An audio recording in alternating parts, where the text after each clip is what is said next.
If there's one lesson I would say we learned in our first half-hour discussion, that is do the work correctly. It'll save you a lot of hassle in the long run. Stay tuned for somebody who's going to talk about it.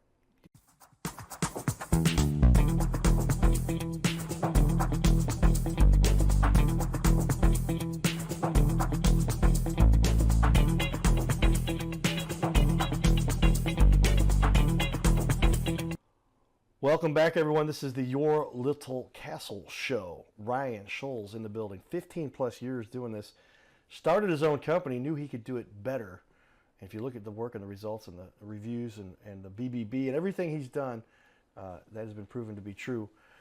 But with that, check out that first half-hour interview. A lot of great information there for somebody who really just shares what it is and how you get it done and the important pieces. He steals some of his tidbits, learn. We're getting the trade secrets from some of our experts here.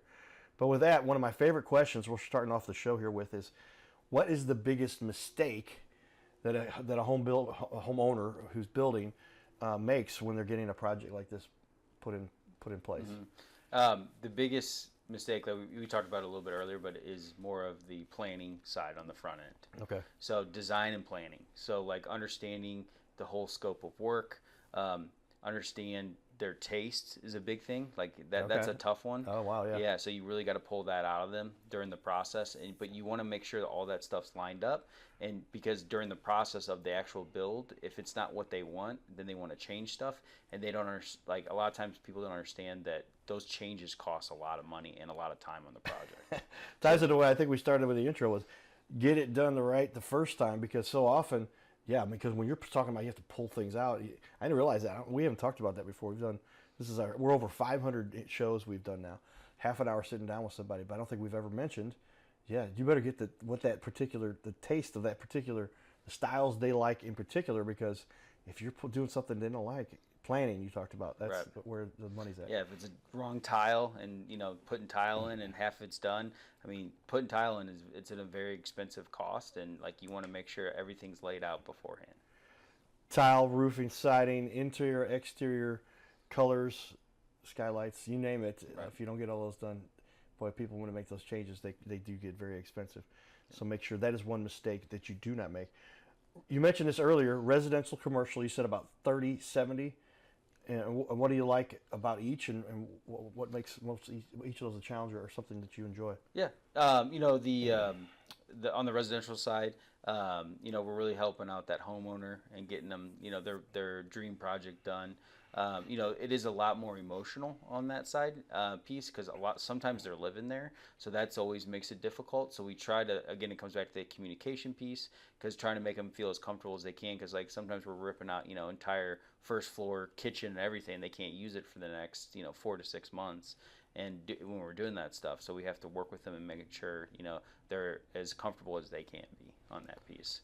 Yeah, and then commercial, big projects, those are those large ones. Yep. Now, it's personal, I guess. You're not working in somebody's house, but you're helping provide for somebody's sustenance. This is their business, right? And how important can that work be? Yeah, and it's a different piece. It's definitely, there's an emotional piece to it as well. Don't get me wrong. But you're really helping somebody start that business, or you're changing the whole area just because of that one project that you're doing. Like that project that we have out in Crystal City it's a beautiful. It's going to be a beautiful new building. There's an existing one that we're rehabbing, and I can't wait till it's done.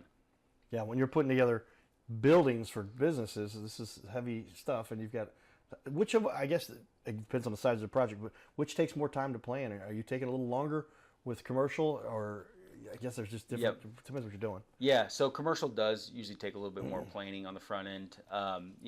They both have a decent amount, and especially if we're doing a new home construction where we want to make sure everything's laid out on the front end.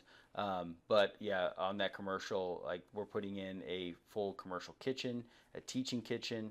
We're doing the person's apartment in there. We're also doing a community center and a wedding venue. So there's a lot of moving parts on this building. Oh wow, wedding venue is part of the whole project. Yep.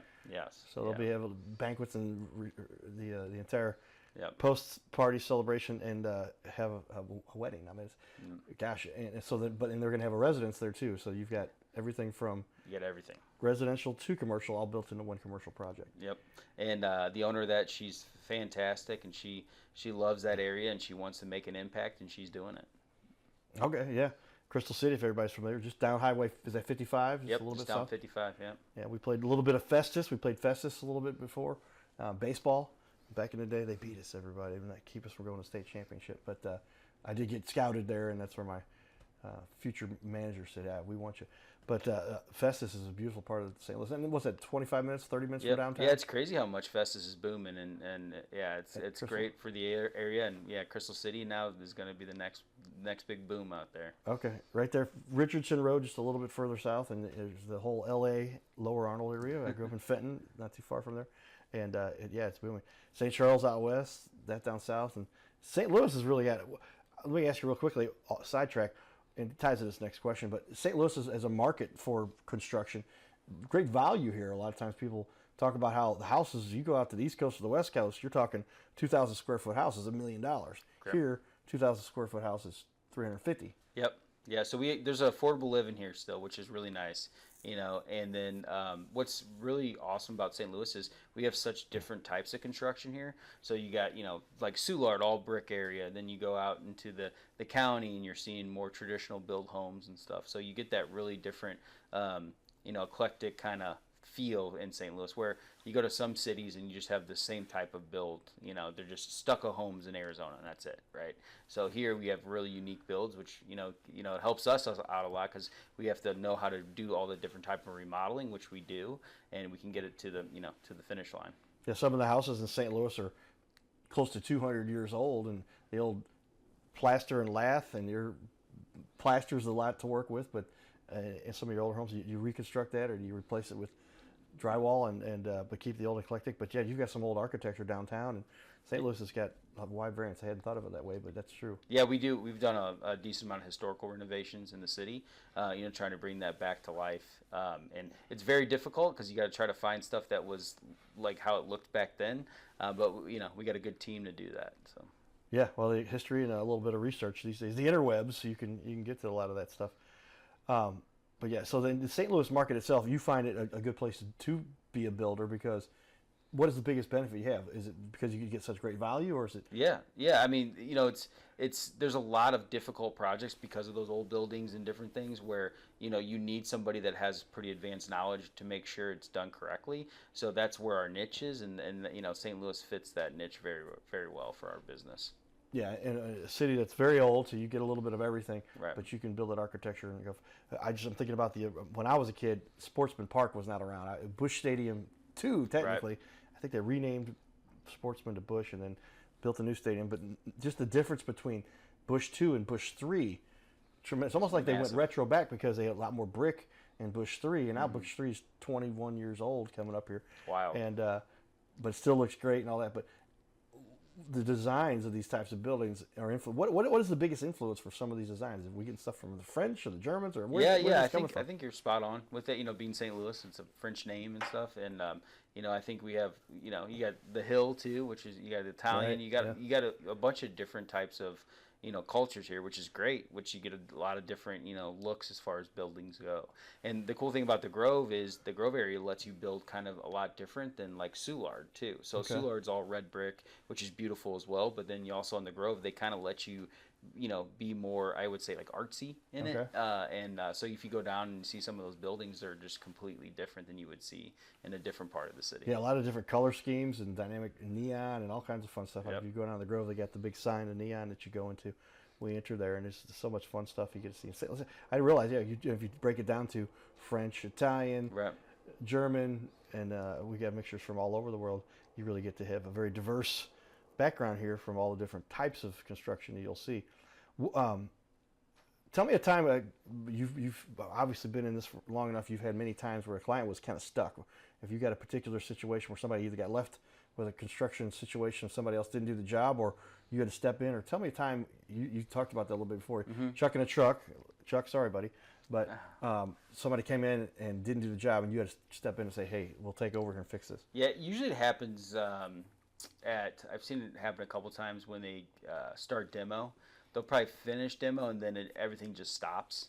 and then they never hear from them again. They don't know what's going on, nothing, because usually they didn't have their mechanical, electrical, plumbing subs lined up. They didn't have the right people. They didn't have the permits, because usually it gets shut down right then. So we've came in, multiple times where we've looked at these jobs where it's like, hey, we got to go back, talk to the local municipality, Kirkwood, Webster, all over Rock Hill, and we got to, get this back up to, where it needs to be. We might have to do some design changes and stuff, and then we'll get in there and start redoing it and getting it framed up and get all those subs through and making sure you get a finished product.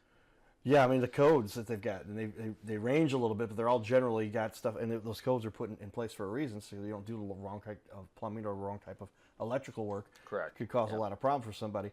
And how often are you adapting to those codes to say this isn't? Somebody comes here and checks this out, they're gonna make you tear it out. That would be worse. Yeah, it's there's a good thing and bad thing about the way the code's set up in Missouri. So some states are ran by state code, where the whole state is ran the same way. Whatever code it's on, there's a certain year it's on, so everybody knows the same thing. With the St. Louis area, it's actually ran by municipalities, so you actually have to know what's going on in each municipality, and they all have different requirements, and they're all on different code, and all the inspectors are different. So what it does, it creates a kind of a layer of protection for us where we don't have a lot of competition, because it's very tough to navigate. But on the flip side, it is hard sometimes to understand, hey, we do it this way in one area of the city, we do it one way in Kirkwood, but then we go out to Creve Coeur and it's totally different, so it's, and that's one thing good with our project managers, that we're, that they understand that, and they work with the architects to make sure we're doing it right in each area. Yeah, how often is it then if somebody says, yeah, I want to get exactly like my buddy got done over there in Kirkwood. Well, you're over in Creve Coeur. The codes are different, so then the construction couldn't be done the same way because the codes are different. Yeah, you just have to make sure you're navigating it correctly. Yeah. Okay, that sounds like, I didn't realize all that, but I know the codes. I'll never forget there was a time I had somebody check me on code, and I'm like, I've got the paperwork right here. He didn't examine it too closely, but he said, okay, you're good. But if you don't have those codes in place, they'll stop your project. And you're saying that's a lot of these guys. Oh yeah, they'll shut you down real quick. Yep. And then I don't know if they have a list. We've heard that there's this list that you don't ever want to be on. Just being known as a person that's trying to skate around that. So it's always good to just communicate with them and be on the forefront of them, and it makes it a lot easier. Get somebody who knows what they're doing, everybody. Somebody's got experience with this and dealing with it. I didn't realize that, because I thought the code was kind of scattered like that across the country. But you're saying some states, nope, they take control of across the state. Yep. But in St. Louis, in particular, Missouri. County, it's like county, and then ours is unique because we have municipalities too. And then you have different things like, so in Kirkwood, they have what's called the Architectural Review Board. So you have to send your project to them, and they have to approve the aesthetic of it first. So there's multiple steps too. Okay, it's got to look right too, because you can't have some goofy thing on the outside of your house that's going to look different, and the neighbors will be like, what's going on over there? Correct. Yep. Interesting. Well, tell me the biggest challenge you've had as a business owner. Every day is a challenge, but some of the things that have made your business grow and become stronger that you've gone through. Over the years, the growth phase, adding a lot of employees and stuff, and finding those right people. Now we're at a stage which is great. We got a lot of good internal people, so that finding those people, finding great carpenters, finding great laborers, finding great superintendents, all that piece of it, we strive, and we're always trying to improve that. But that's definitely been one of the harder things over the years. Yeah, it's just, there's so much that goes into that literally, if you're not on the ball, but years of experience like yourself. And when did you first start managing projects yourself? That 2010. 2010 is when I really started getting into it and really understanding the process of construction. So that's when I first started, and I've done almost every different types of projects now. So I've pretty much seen everything, and then we go to projects and look at them, and people think it's pretty overwhelming, which it can be. But when you start lifting up houses and putting additions on and doing all that stuff, like most of the projects are pretty. As long as you understand the cost. The cost is the biggest thing. Once you dial that in, then fixing it's not a problem. We're going to take a break here and show you some more of the fun we have in the community. We'll be back. Carter Rethwish, a.k.a. the Cardinal Cowboy. We get to see and meet with all kinds of fun leaders in the community. Today, we're sitting here with Jennifer McAllister. Hey! Hi, Jennifer. Tell us a little bit about your story, and then let's get into a little bit about your relationship with who we're going to feature here in a minute, Brittney. Hello, I'm Jennifer. I am a guardian of Brittney McAllister. She is my little sister. We are from Mitchell, Illinois. And tell me, so the relationship you have with Brittney is kind of neat, because Brittney has special abilities, I like to say. Somebody who's been through a lot, and they just take her over there. She's in a special chair. We're trying, Jen, thank you for spending some time with us. We're going to spend a little more time with Deb, her adopted mother, and now this is Brittney, and then we're going to interview Brittney herself. So stay tuned, everybody. We'll be back in just a minute. Well, everybody, now I'm going to sit down with Brittney's adopted mother, Yes. Debbie McAllister, who has had Brittney in your care for many years, and you adopted her because her mother wasn't capable of taking care of her anymore. Right, my sister. So it was your sister, so you took over guardianship and became her adopted mother. Tell me, what was it like for you early on when you were helping Brittney to grow up? Because you've known her since she was a baby. Yeah, it's been hard because she's had many surgeries. Yeah, so you took on adopted guardianship. You became the adopted parent. And when you talked about CP, you're talking about Cerebral palsy. She don't walk. She has to have a lot of care, the bath, and just 24 care. Yeah, and she, we want her to be happy. We want her in a safe place, and she is. Well, with all the challenges she's gotten, she's overcome, there are still a few things, some medical expenses, so we're asking for anyone who would like to contribute, donate, help support, we'll be able to do so. Click on the link you'll see here on our website, and we'll be back with interview Brittney. Giddy up. Well, welcome back, everyone. Carter Rethwish, Cardinal Cowboy here. We're sitting with our superstar guest, Brittney McAllister. Brittney, how are you doing today? Good. Well, we wanted to sit down with a superhero, somebody who's got superpowers. So we picked you. Is that okay? Yeah. So what is the most fun you get to have with Jennifer? Be on TV. To be on TV, how are we going to make that happen? I know somebody. Well, we're just really excited to interview you because you're a superhero who has accomplished things most people cannot. You've been through some major challenges, and here you are, proving to the world what's possible. Is that right? So what's it like being a superhero? Good. Does it make you feel good? Well, tell me, what do you enjoy? What do you do for fun with your adopted mom, with your big sister? What do you do with Jennifer for fun? Go to bingo. You go to bingo, and with somebody like yourself who's proven so much of what's possible, you do have some medical challenges in life and some medical bills. So if you would like to sponsor Brittney and support her, click on the link you'll see here on this page and offer a little donation to become a supporter of Brittney. All right, with that, then you get deputized as an official Cardinal Cowboy deputy. Are you ready? Yeah. All right, so we've got the Cardinal Cowboy hat just for you. So we've got one more task here, and that is to give Brittney her official induction paperwork. So we give her the Cardinal Cowboy sticker. It says right on there, Brittney, great job. Giddy up. With that, we got to make our pledge. Are you with me? All right. Pledge is that you promise to always, always chase your dreams. All right? Give me some knuckles. Here's your sticker. On the count of three, say with me, giddy up. 1, 2, 3, giddy up. Giddy up, everybody. Looking for the small business owners and leaders in our community to be on our show. This is the Your Little Castle Show. We air 3 times a week, every week on ABC, and we would like to put somebody you know, or maybe it's you, who's a business owner to be on our show. You'll sit right here in our guest chair, right here, sitting here talking to us. We're going to put on the wall your website and everything about you and highlight you as a leader. Fill out the form you see here on our website. It's bigleagues.com. And if you go to bigleagues.com, fill out this form. Takes just a couple seconds, and you can even schedule yourself right here. Schedule yourself to be on the show, and there's no charge for us to record you. There's no charge to be in the studio. Check it out if you would like to be on. Fill out the form again, bigleagues.com. This is where we can turn any interview into a series of clips. Check that out. Go to bigleagues.com. So there it is. Like we talked about, media has really changed the way the world evolves here. Magnetize your media. Pick up our book here. It's the #1 seller on Amazon. They had me write the introduction, the foreword, if you will.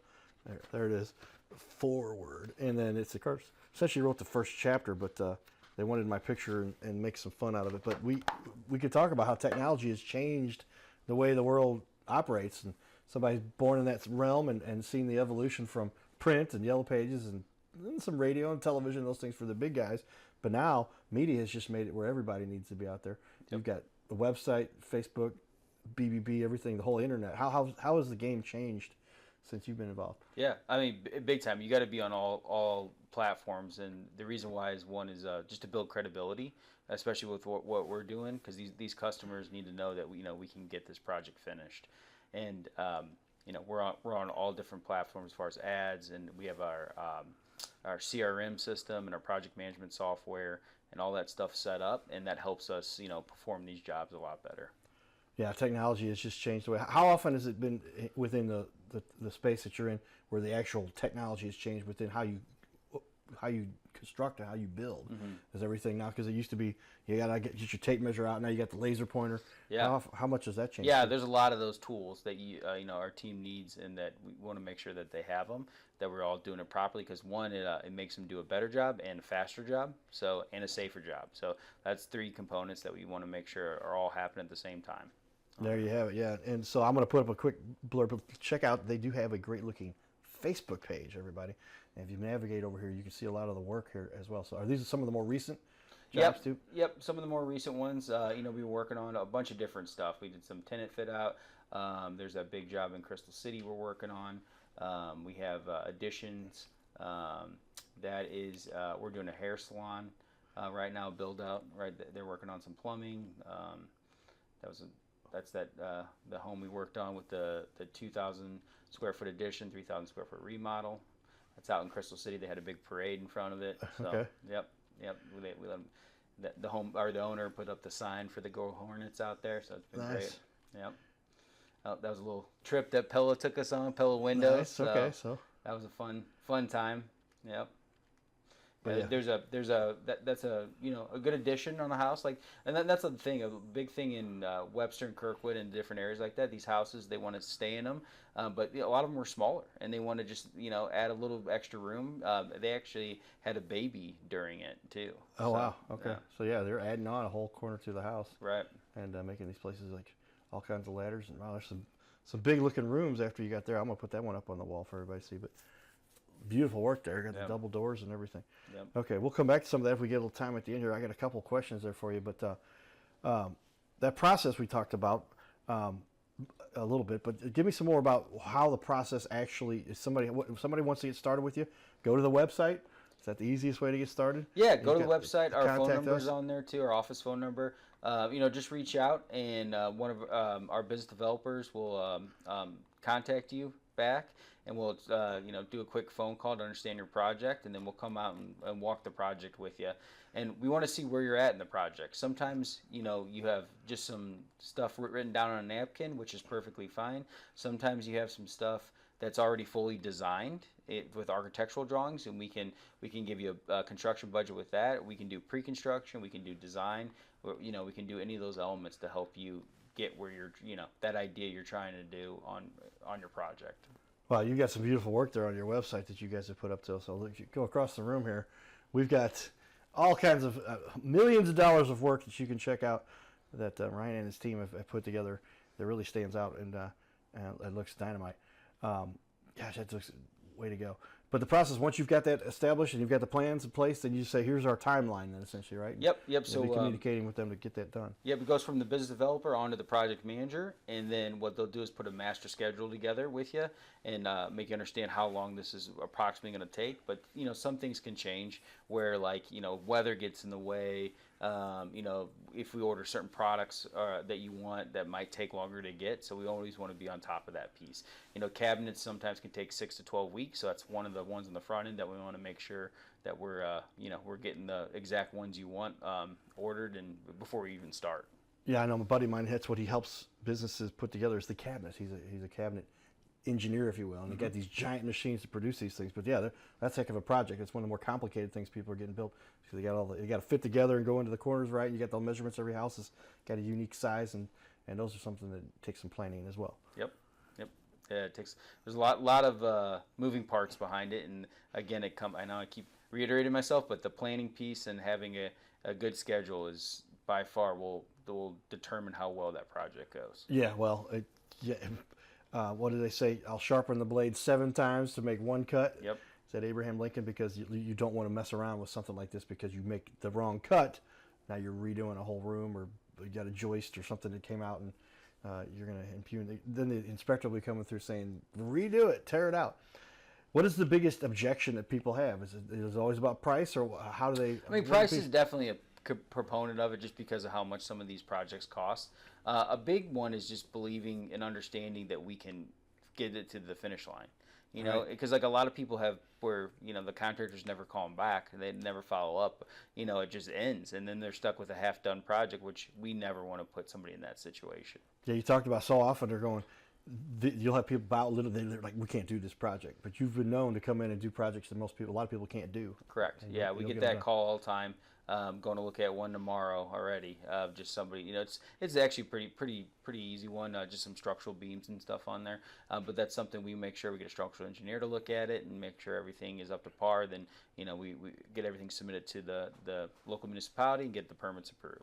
What is it about you and your business that you decided we're going to take on projects that other companies won't tackle? What do you think?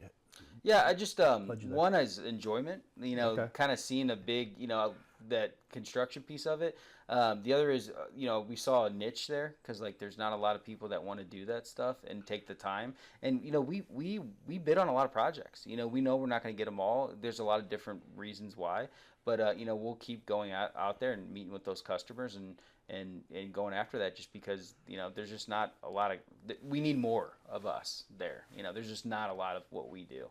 Yeah, I can imagine there's some people's got something unique and they're saying, not even going to do it. You'll step up and take care of those for people. Yep. What gives you the most satisfaction about, ultimately at the end of the day, that you love about what you're doing? Yeah, I mean, it's 2 things. People is one thing. Is, you know, I'm a people person. I like to be around people, and I enjoy company and friends and family. And same, you start building, you know, these homeowners and these commercial projects, these clients, they become your friends, because you're with them for the next, it could be anywhere from a couple months to over a year, just to, you know, so you're communicating with these people weekly, and you know, that close tie, and seeing their satisfaction at the end of, like, man, this is exactly what I wanted, and you know, that piece really drives me.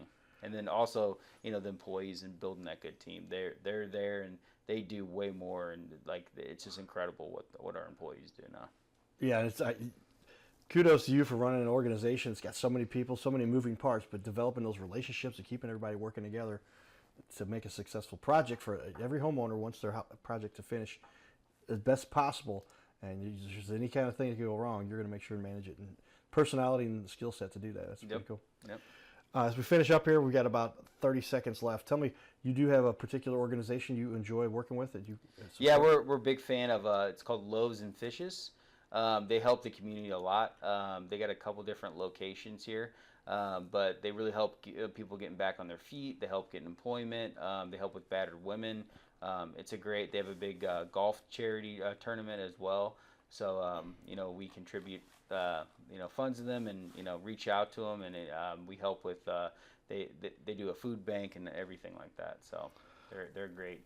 Great people making a difference in our little planet here, everybody. Look up for Ryan and his organization, and if you're looking to get some work done, Anzac Developments, they can take care of a project for you. Stay tuned for more, everybody. You're watching the Your Little Castle Show. Giddy up.